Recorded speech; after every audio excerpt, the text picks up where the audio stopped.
Let me quickly show you what is the maximum camera zoom available on Xiaomi 15T Pro. So we're gonna open the camera app and we're gonna start with the photo mode.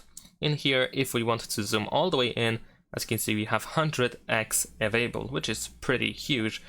And then of course we're gonna also go to the video mode where we can of course switch the zoom as well. But first I'm gonna actually use 8K resolution, and in this case unfortunately we cannot really change the zoom at all.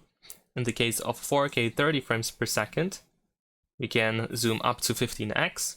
If we switch to 60 frames per second, it should be the same case, I suppose. So for some reason, I cannot use the wheel, but yeah, we can zoom in to 15x, and in the case of 120 frames per second, there is no zoom option at all. Now let's go to 1080p, and let's see if there is any difference. No, we still have 15x, whether it is 30 or 60 frames per second. And that is pretty much it. Thanks for watching, leave a like and subscribe.